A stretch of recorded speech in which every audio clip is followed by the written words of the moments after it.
Hi, kindergartners. Today we're going to do one big station again instead of two smaller stations. We're going to mix up some of our reading skills and our math skills, and we're going to have a little bit of fun doing it at the same time, I hope. Well, before we get in with our activity that we're going to do, I wanted to share some books I have with you. Now, I'm not going to read the books to you today. Instead, I wanted to look at the illustrations. Remember, the word illustration is a fancy word for pictures. Now, I wanted to talk to you also about the pictures in the story. The other day, when we read a make believe book about Thanksgiving, we had drawings in the story, didn't we? Somebody, the author in this case, the illustrator in this case, Brenda Clark, drew pictures to help tell the story. Sometimes when people tell a story, they use clay to make like scenes.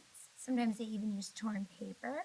The artist who is doing the illustrations can do different things to help tell the story. Well, in the story I'm going to show you today, they use photographs, but I want you to think about that. Our books that we're looking at are about the Mayflower. They're about the first Thanksgiving. And I'm telling you that we're going to look at photographs.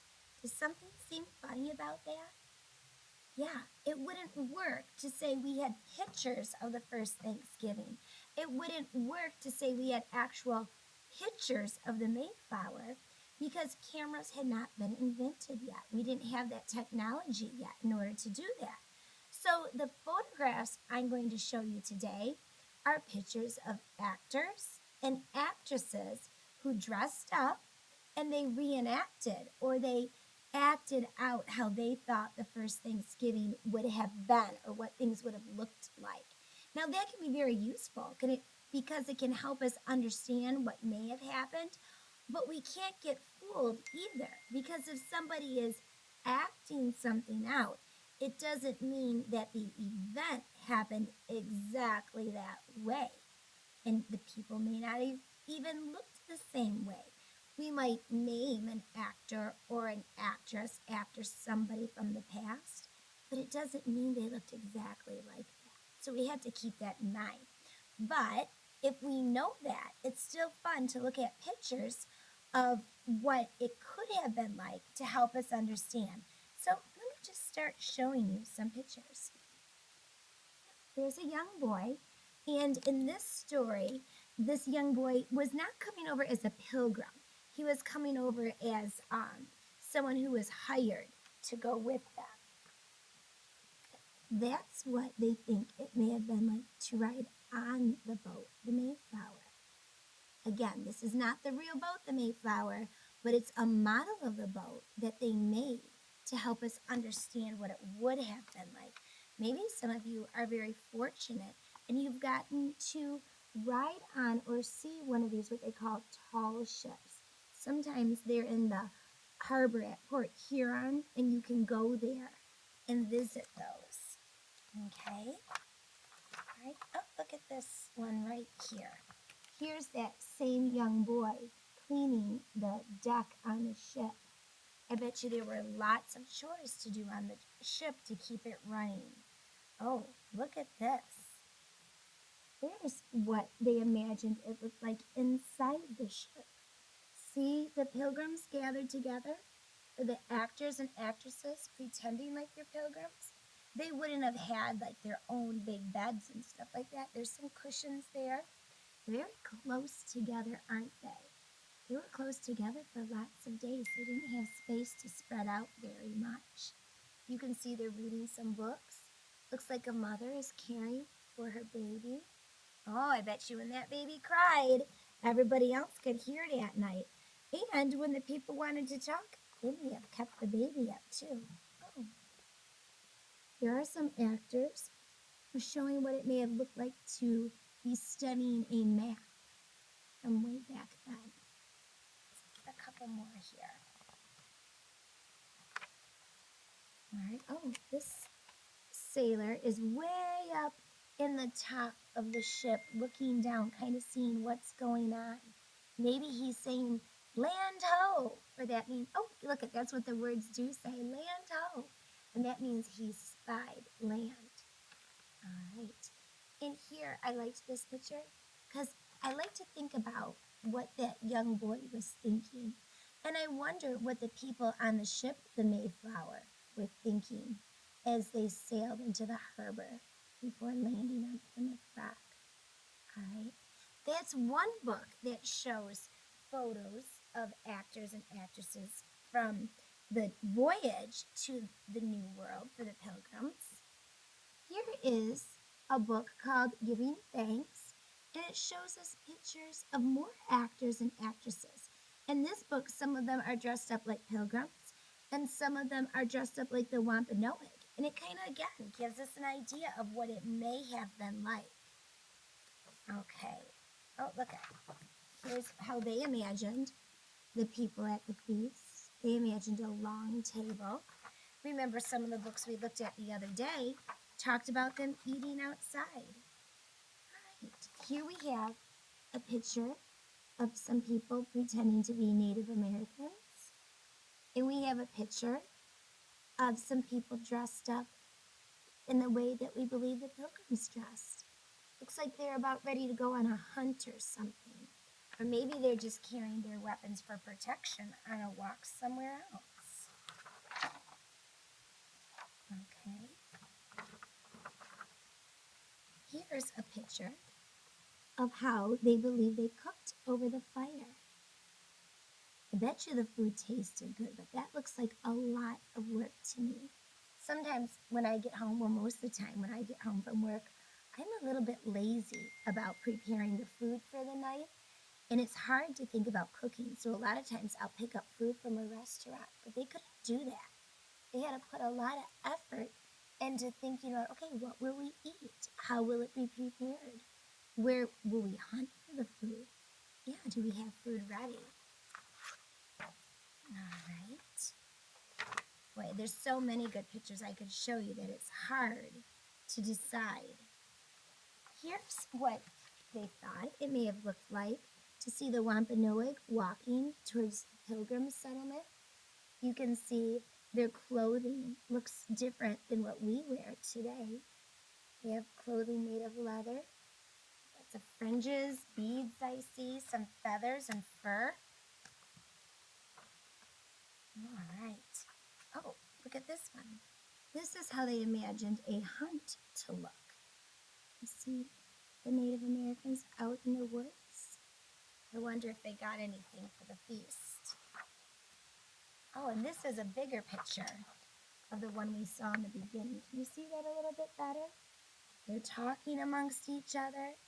And remember, they spoke different languages except for a few of the Indians. Some of them did know English, so they could help the others know. See how their hands are lifted up? It looks like they're giving thanks. Some people, when they pray, they lift their hands up in the air and pray. Some people fold their hands. Some people do that in different ways. Here they're giving thanks for that food. Look at all those different meats on the table. Mm-hmm. Oh, this is kind of fun because now they're playing games. We do know that the papers we have that tell us about the first Thanksgiving, that they talked about playing games with one another. Right? Looks like they're talking and enjoying each other's company, getting to learn things about each other. It had to be so interesting, right? Because they lived their lives differently, and to meet somebody who had different ways of doing things, it must have been fun to learn about it. Here's some more game playing. It looks like they're having a strength contest. How far can the stick be thrown? Who can throw it the farthest? All right. Well, boys and girls, I wish we had lots of time to go through the rest of this book because there are so many pictures. But here we know from this one, see some of the Native Americans camping out because we know the feast lasted for 3 days. And I love this picture. Take a look at that. Do you see that little boy resting on his daddy's shoulder? Maybe that looks like you at the end of a long family party day. When you're so tired, you almost can't get out of the car to go into the house, and you're like, Daddy, carry me. And then maybe your daddy says, you're getting too big. Pretty soon you'll have to carry me. tiny. But then he picks you up one more time and carries you in and lays you in your bed. Well, that looks like that may have happened for some of the children back at the first Thanksgiving feast. Ooh, and these are nice clear pictures on the cover. You can see some of the women who are cooking and preparing food. Look at that busy mama. She's holding her baby on her hip as she's making the food. That looks like a mama nowadays, doesn't it? Trying to hold the baby and get work done. All right, boys and girls, well, I'm going to put that down. And we're going to do our own setting for a story. So it's almost like we're pretending like we're doing illustrations for a Thanksgiving story. Now, we're going to use that great big setting paper that you got. Yeah, you took it home a couple weeks ago when we went home to school from school to start our remote learning. So that's where you should hopefully find that. And you're going to need this great big sticker page. There's a lot of fun stickers on there. Now, you may also use this for your writing. It's a tool we got out the other day to help us find color words, how to make our letters. That can be useful. And finally, you're going to need some construction paper. So it's not a certain color that you need. You're just going to want to have some paper available. All right, well, let's get busy telling you what you can do. Now, you're going to be like the illustrator with this picture, and the way that you get to decide what it should look like. I'll show you where I might put something, but you have decisions to make about where you would want to put them. And you even have decisions about what stickers you want to use, because look at, there are a lot of stickers on this paper. There certainly are. You won't be able to put them all on there, or look at, your entire page would be covered up. So I'm going to show you what we can do with the extras in a little bit.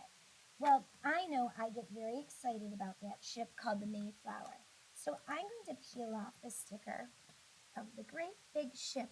Now, do you see how I'm doing it kind of slowly?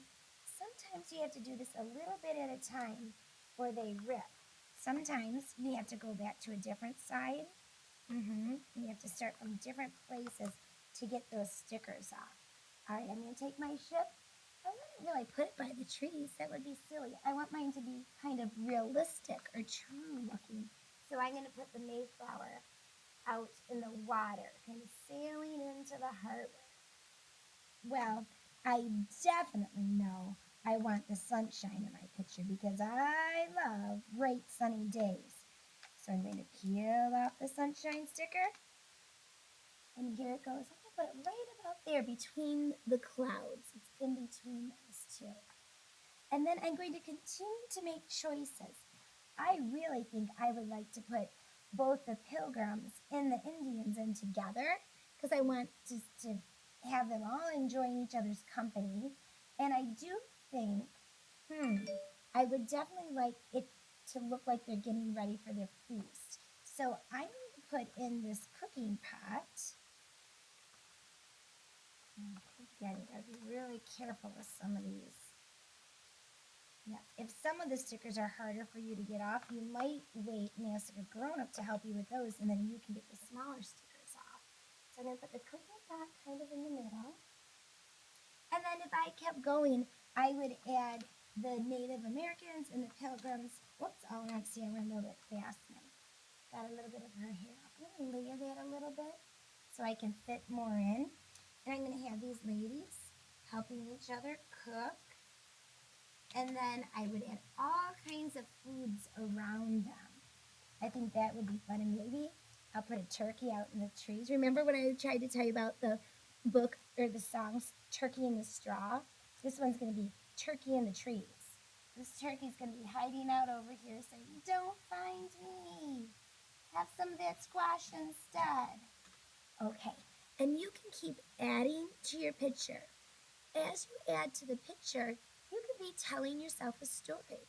You can think about what might be going on in their minds. You can write sentences about what you see, S-E-E-C. That would be very good. And then you could get out some paper and you could write a story about it.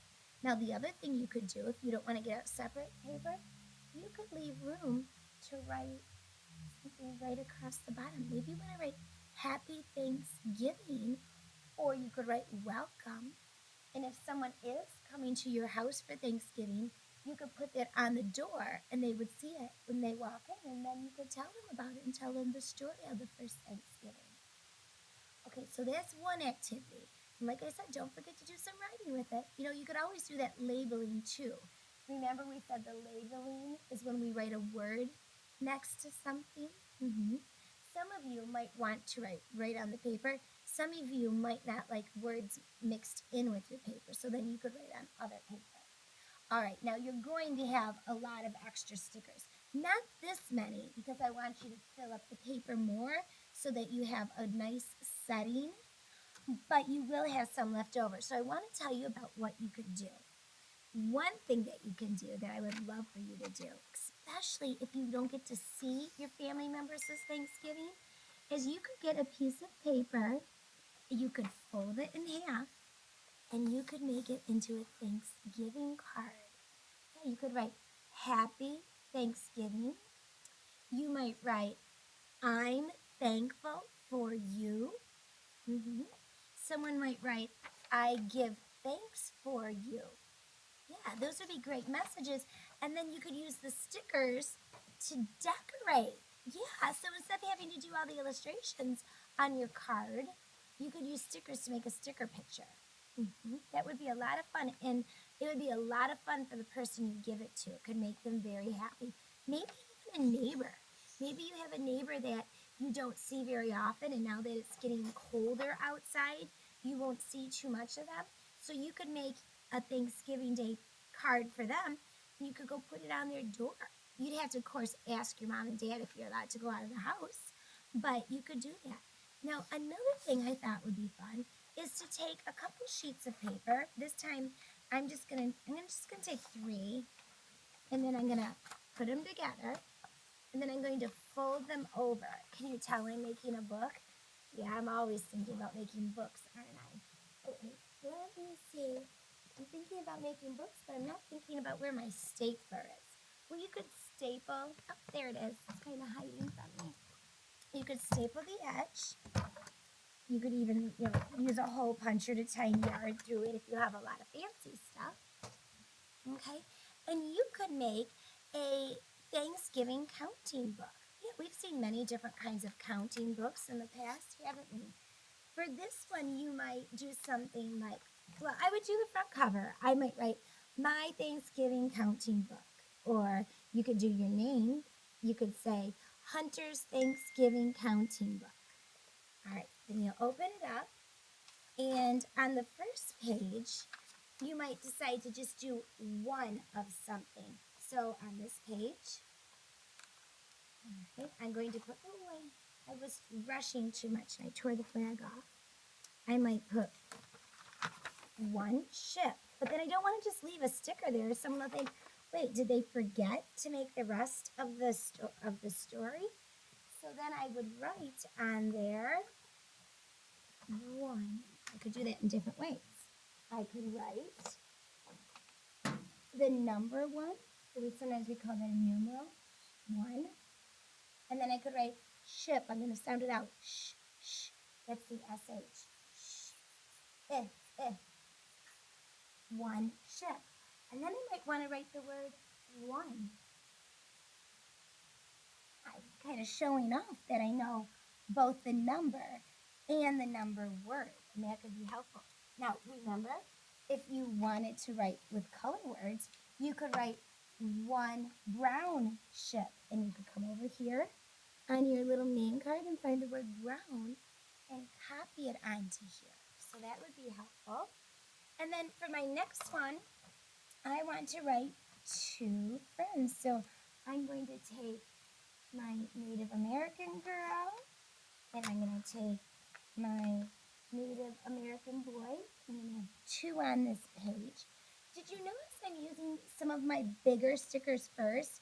Because I know that as time goes on, there'll be less space because I'm going to make a bigger number. So I'm going to use my big stickers first so that they'll fit on the page and so that I'll have enough of them. I think it'll work better that way. So on here, I'm going to write 2, and I'm going to put friends. because they were friendly. They came and helped the pancakes. Oh, that's a blend. Friends. And this time my word ends with an S because there's more than one. And then I'm going to write two. T-W-O. I think you kind of get the idea of what you can do with a book. Okay, so you can make a counting book, you could make a word book, you could pretend like it's like a dictionary, like a Thanksgiving Day dictionary.